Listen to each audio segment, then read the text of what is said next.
அனைவருக்கும் வணக்கம். இந்த வீடியோ டெல்லி சுல்தானை பற்றி பார்க்க போகிறோம். டெல்லி சுல்தானே ரொம்ப இம்பார்ட்டன்ட். டிஎன்பிசி குரூப் 2 குரூப் 4 ரெண்டுத்துக்குமே இந்த மாதிரி கொஸ்டின்ஸ்லாம் அடிக்கடி கேட்டு தான் இருக்காங்க. ஸோ இப்போ வர குரூப் 2 கூட கேட்க ரொம்ப சான்ஸ் இருக்குது. இந்த வீடியோ ஃபுல்லாக பாருங்கள், பிடிச்சிருந்தா லைக் பண்ணுங்கள். இந்த வீடியோ டெல்லி சுல்தான் வந்து 5 அம்சம் இருக்குது. இந்த 5 அம்சமே ஒன் வேர்ட்ஸ் கொஸ்டினாக இருக்குது. ஒன் வேர்ட்ஸ் கொஸ்டினாக தான் போட்டிருக்கோம். உங்களுக்கு படிக்கிறதுக்கும் ஈஸியாக இருக்கும். ஸோ ஃபுல்லாக பாருங்கள்.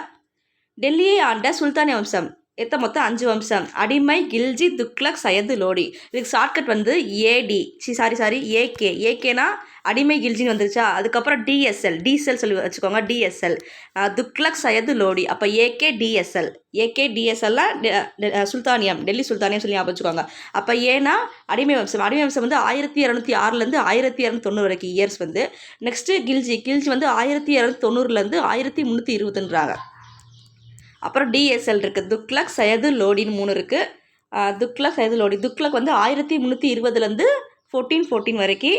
நெக்ஸ்ட்டு சையது வந்து 1414 1451 வரைக்கும்.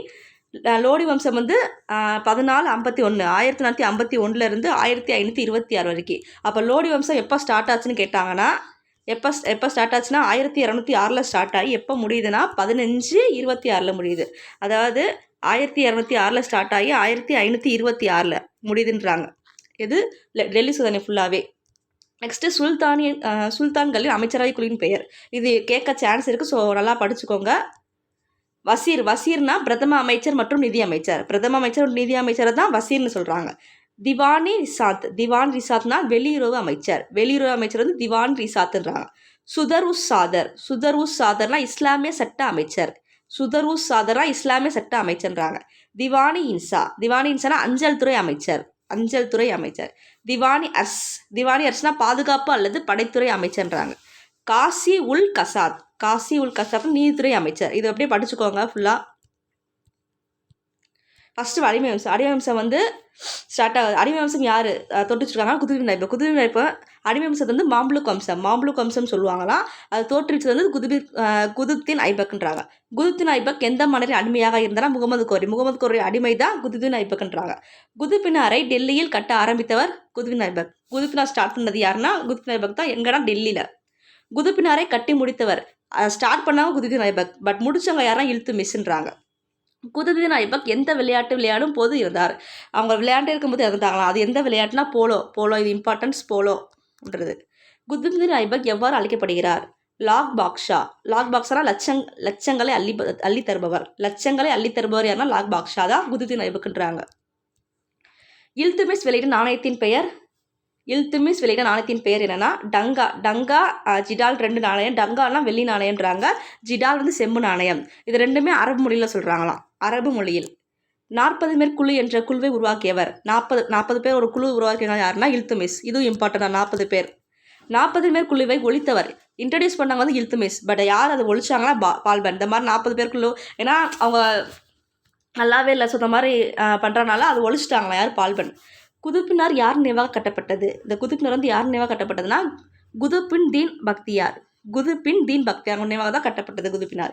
இல்துட்மிஷின் மகள் வந்து ரஷ்யா. அடிமையின் அடிமைனா இல்துட்மிஷ் தான் அடிமையின் அடிமை.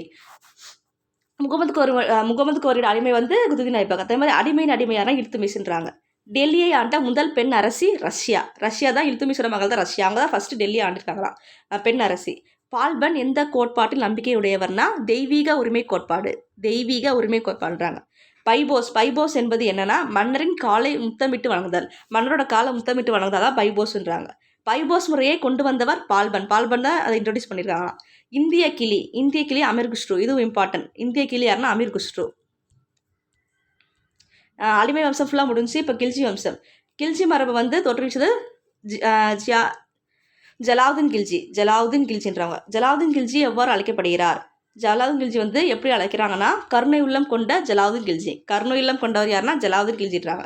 ஜலாவுதீன் கில்ஜியை கொன்றவர் யார் கொன்றாங்கன்னா அலாவுதீன் கில்ஜி தான். ஜலாவுதீன் கில்ஜி கொண்டாங்கன்னா அவங்களோட மருமகன், அலாவுதீன் கில்ஜியின் மருமகன் தான் ஜலாவுதீன் கில்ஜி. ஸோ அவங்களே கொண்டுட்டாங்க.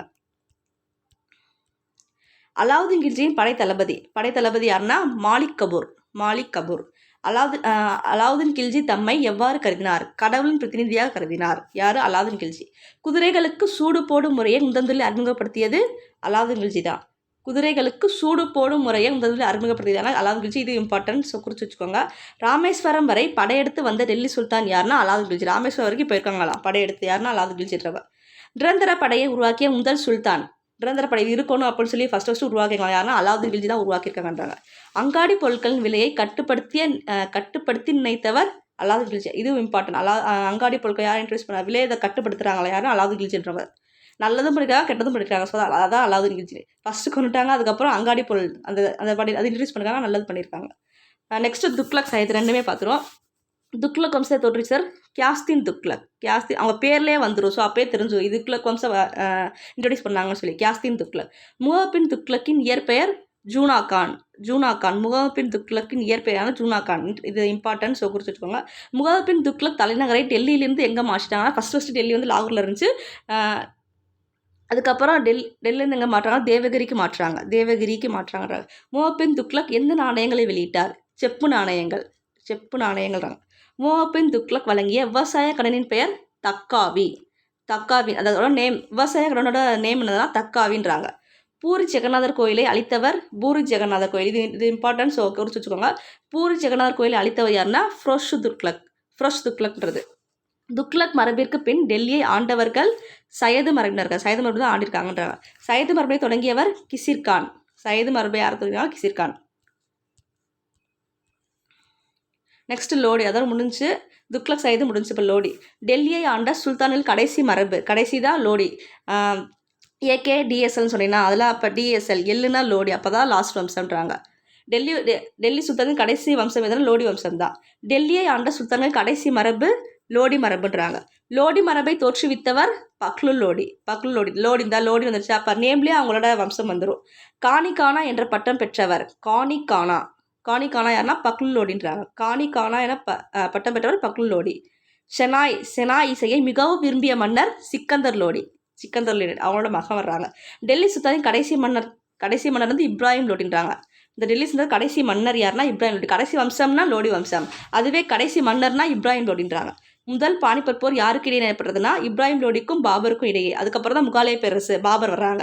ஸோ இதோட அவங்களோட ஃபஸ்ட்டு பானிபட் போர் தான் இப்ராஹிம் லோடிக்கும் பாபருக்கும் ஸ்டார்ட் ஆகுது. ஸோ அதெல்லாம் பாபர் வந்து வின் பண்ணக்கப்புறம் முகாலய பேரரசு ஸ்டார்ட் ஆகுது.